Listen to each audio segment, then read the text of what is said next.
अच्छा महाराज जी, एक चीज़ इसी से रिलेटेड मुझे आपसे पूछनी है। आप बागेश्वर धाम सरकार जी के मित्र हैं, धीरेन्द्र जी के, तो उनके बारे में ज़रा बताइए। उनको लेकर बहुत ज़्यादा लोग डाउट में रहते हैं कि वो क्या कला है, क्या वो एक प्रैक्टिस है। कई मतलब बहुत ज़्यादा एक बार को तो वो चला था ट्रेंड में कि कई सारे सोशल मीडिया के माइंड रीडर्स भी आ गए थे कि ये ऐसे होता है। कुछ लोग कहते हैं उनके पास ये स्किल है, कुछ लोग सच में मानते हैं कि हाँ हनुमान जी उनसे बात करते हैं। आप बताइए, आप उनको अब जानते देखो, ज़्यादा उनकी जानकारी तो कभी आपके यहाँ लेके आऊँगा, तब ज़्यादा आनंद आएगा। बाकी उनके बारे में मैं बस इतना कहूँगा कि व्यक्ति के ना दो पहलू होते हैं, एक उसका प्रभाव और दूसरा उसका स्वभाव। अच्छा क्या है, आज दुनिया उनके प्रभाव को देख रही है कि आप भाई सिक्योरिटी में चलते हैं, सिक्योरिटी चाहिए भी उनको। अभी मैं अगर यहाँ पर वो आ जाएं तो जनता टूट पड़े उन पर, ऐसी स्थिति है। तो हम तो चाहते हैं कि वो आ जाए। अभी बस इंटरव्यू वगैरह शायद देते नहीं है वो ज़्यादा, लेकिन कभी होगा तो प्रभाव तो उनका है ही अद्भुत, उनके गुरु की कृपा है। और जो उनका जो सब लोग देख के सोचते हैं भाई ये क्या है, वो है वास्तव में, वो कोई साधारण बात नहीं है, वो है। मैंने काफ़ी टाइम उनके साथ गुजारा भी है, और हम लोग को बैठ के कहीं घूमने भी जाते हैं या कभी बैठते भी हैं, तो है उनके अंदर वो। कई बार मैं रात में 3 बजे भोजन कर रहे थे एक बार वो, तो मैं कह रहा मैंने ये आदमी कैसे जीता है। तो भोजन करते करते बोले, हम में ज़्यादा दिमाग मत लगाओ भैया, हम समझ में नहीं आएंगे। तो मतलब उनको है, उनके ठाकुर जी की, उनके इष्ट की और उनके गुरुदेव की कृपा तो है उन पर। लेकिन सेकंड पार्ट जो उनका स्वभाव है, वो ऐसा स्वभाव है कि कोई भी व्यक्ति उनसे जुड़ जाएगा, कनेक्ट हो जाएगा।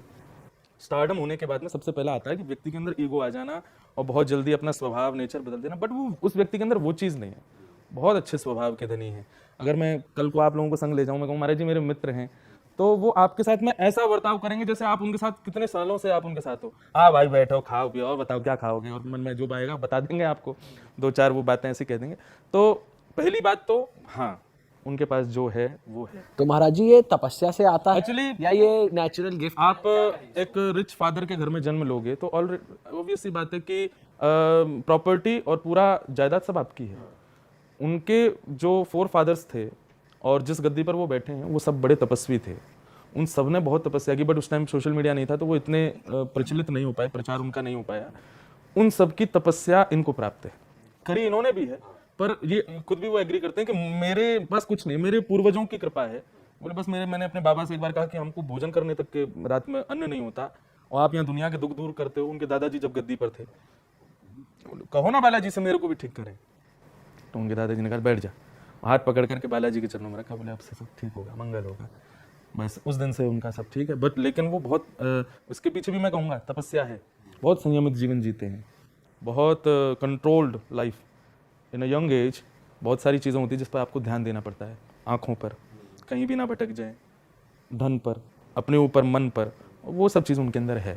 बहुत कंट्रोल्ड रहते हैं, बहुत अच्छे से रहते हैं, स्टारडम का गलत यूज़ नहीं करते, तो ये सब अच्छा है। कुछ लोग ये भी कह रहे हैं कि स्टारडम के साथ साथ उनको जो अब सपोर्ट मिल रहा है और ज़्यादा पॉपुलर होने के लिए थोड़ा पॉलिटिकल पार्टीज़ का सपोर्ट मुझे नहीं लगता उनको कोई ज़रूरत है पार्टीज़ की, पार्टियों को ज़रूरत होगी उनकी, या जो भी है। बाकी वो व्यक्ति किसी पार्टी का तो नहीं है। मैंने तो वहाँ सारी पार्टीज बैठी देखी हैं, उनके पास सबसे मिलते हैं, जो अच्छा है उसके लिए वो अवेलेबल हैं हमेशा। अब बस ये बात है कि आजकल उनकी पॉपुलैरिटी इतनी हो गई है कि उनको कहीं भी बुलाते हैं, लाखों लोग इकट्ठे होते हैं। उनकी व्यवस्था कर पाना एक पॉलिटिकल व्यक्ति के हाथ में ही हो पाता है। तो ऐसा नहीं है कि कोई पार्टीज को हो सकता है उनकी जरूरत हो, उनको किसी की नहीं है, उन पर तो हनुमान जी हैं, बस कृपा है। और ये एक यूथ के लिए बहुत बड़ा उदाहरण है। भाई देखो, एक स्पिरिचुअल लाइफ होने के बाद में भी क्या रूप है, क्या सब कुछ है, बट बहुत सदा हुआ जीवन वो जी रहे हैं। अच्छा है, स्पिरिचुअलिटी की पावर है, और है, निश्चित है। महाराज जी थोड़ा खाने और पीने की बात करते हैं, जैसे नॉनवेज हो गया और ये ड्रिंकिंग हो गया, ये किस तरह से आपके अंदर की चीज़ों को, मतलब खराब तो पता है कि कर ही रहा है, लेकिन स्पिरिचुअलिटी वाले लेवल पे और खाना चाहिए या नहीं खाना चाहिए उस चीज़ को लेके? भगवान पृथु की कथा आती है, जिनकी वजह से इसको पृथ्वी कहते हैं। तो उन्होंने ये डिस्कवर किया कि जो होठ से पानी पीते हैं वो सब वेजिटेरियन कहलाते हैं, और जो जब जीभ से पानी पीते हैं वो सब मांसाहारी कहलाते हैं। मानव होठ से पानी पीता है, जीभ से नहीं पीता, इसलिए उसके लिए शाकाहार है।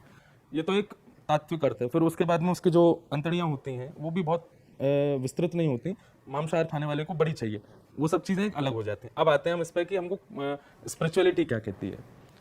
हम लोग सब हिंदू हैं। हिंदू शब्द का अर्थ क्या होता है? हिंसया दूयते हृदयम यस्य से हिंदू। हिंसा से जिसके हृदय में पीड़ा होती है उसको हिंदू कहते हैं।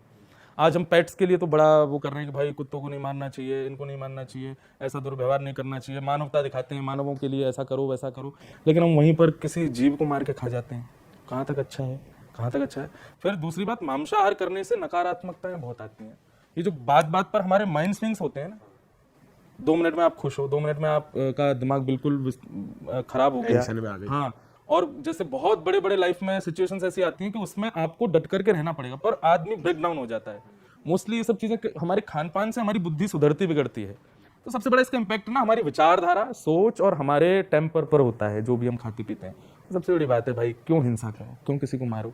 वेजिटेरियन चीजें कम है क्या, एक से एक है, बढ़िया बेहतरीन बना के खिलाते हैं। हमारे वृंदावन में तो ऑनियन गार्लिक नहीं मिलता, तो पंजाब पूरा पागल पड़ा है कि वहाँ की टिक्की खानी है, वहाँ की लस्सी पीनी है। क्यों? क्योंकि इतना शुद्धता से हम लोग बना रहे हैं। जैसा खाओ अन्न वैसा होवे मन, जैसा होवे मन वैसे होवे विचार, जैसे होवे विचार वैसी होवे क्रिया, जैसे होवे क्रिया वैसी होवे गति। तो इसलिए व्यक्ति को कम से कम इतना कंट्रोल तो करना चाहिए कि वो किसी को मार करके ना खाए। ये जो मार कर खाने वाली बात है ना सर, कुछ लोग ये कहते हैं कि यार हम डॉग लवर्स हैं लेकिन फिर भी हम चिकन खाते हैं, बट वो तो लाइफ साइकिल का पार्ट है ना। चिकन को हम खाएंगे तो लाइफ साइकिल मेंटेन रहती है, human race basically. Life circle अभी आ गई है, पहले नहीं थी। हमारे पूर्वज भी तो सब लोग वेजिटेरियंस थे ऑलमोस्ट। अब ये लाइफ सर्कल सबको याद आ गया कि भाई ये तो होना ही, ये तो ऐसे चलेगा वैसे चलेगा। अरे भागवत में कथा आती है कि व्यक्ति जितना मांस खाता है और जितने जानवरों को खाता है, वो सब बैठे तैयार, बोले कि अगली बार तू बनेगा और हम तुझको खाएंगे। मेनली अभी किसी व्यक्ति को आप अगर नॉनवेज खाते हुए देख रहे हो ना, तो एक प्रकार से ये भी कह सकते हो, अरे यार ये जो जिसको खा रहा है ना, इसने पूर्व जन्म में इसको खाया था, वो लौट करके ऐसे आया है। तो ये सच है वैसे कि तुम बिल्कुल, अरे भागवत में कथा आती है कि नॉनवेज खाने वाले की कथा नहीं थी, वहां पे कथा कैसी थी कि एक राजा थे प्राचीन बरही, वो क्या करते थे कि सिद्धियों की प्राप्ति के लिए ना हवन में जानवरों को डालते थे मार मार के। तभी नारद जी पहुंच गए वहां पे। नारद जी ने जाकर के कहा, बोले क्या कर रहे हो तुम, ये खून खच्चर हवन का इतना तामसी रूप कर दिया तुमने। बोले नहीं, इससे वो प्रसन्न हो जाएंगे, देवता प्रसन्न होंगे, ये होगा। बोले कुछ नहीं होगा, आकाश में देख। आकाश में देखा तो जितने जानवर उन्होंने मारे आज तक सब ऊपर मुंह खोल करके बैठे। बोले तू आ, अब जैसा तूने हमारे साथ व्यवहार किया ना वैसा तेरे साथ होगा, और इससे भी बदतर और इससे भी बुरा होगा। मुझे बोलना नहीं चाहिए, बट हम जब किसी व्यक्ति को बहुत दीनहीन अवस्था में देखते हैं ना, ये उसके प्रारब्ध ही हैं। उसने उस समय किसी की नहीं मानी, जब वो खा रहा था, जब वो पी रहा था, अब वो भोग रहा है। अब वो कहता है कि मेरी लाइफ ऐसी क्यों है, मैं ऐसा क्यों हूँ। उसको क्या आंसर दें भाई, तूने पहले किसी की मानी ही नहीं। मानता तो आज इस स्थिति में नहीं आता। तो ये आपने जो कहा ना सर्कल वाली बात, वो इस रूप में आती है। आप जिसको खा गए वो भी वेट कर रहा है आपका, आ बेटा तू आएगा बन के, फिर मैं खाऊंगा तुझे। अब आप सोचो, आप जब एक मुर्गे को मारते हो कितना भयभीत हो जाता है वो, कितना डरता है। मरना कौन चाहता है? इंसान खुद सोचे, बैटिंग हम लोग करते हैं, बॉलर बॉल फेंकता है, बॉल जब ज्यादा ही वो होती है, क्या बोलते हैं उसको, बाउंस होती है, और फेस पे आने लगती है, हम डर जाते हैं, हमको इतना भय है, हमारी आंखें बंद हो जाती हैं, हमारा पूरा शरीर कांप जाता है। वो जानवर का नहीं होता ये हाल, और उस इतने भय में उसको मार के भयभीत करके तड़पा के हम लोग फिर खा जाते हैं। तो उसका इस रूप में सर्कल आता है कि फिर भगवान कहते हैं अब तू बन मानव, ये तेरे लिए बन के आएगा। और चलो अगर पूरी दुनिया वेगन हो गई तो इसका मतलब क्या होगा?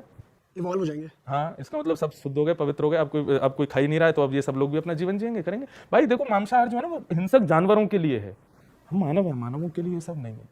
अरे वाह, आपने ये वीडियो यहाँ तक देख ली भाई, तुमने हमारी मेहनत सफल कर दिया। तुम ही लोग हो असली रियल हिट। और अगर आपको बहुत मजा आ रहा है ऐसी क्लिप्स में, ऐसी वीडियोस में, तो फटाफट जाइए प्लेलिस्ट पे, बिंज वॉच कीजिए, सारी वीडियोस देख डालो और मौज काटो। That is it. हम मिलेंगे नए पॉडकास्ट में, नए क्लिप में। Till then bye bye, see you, take care, do subscribe. Best of real talk online. Okay, bye bye.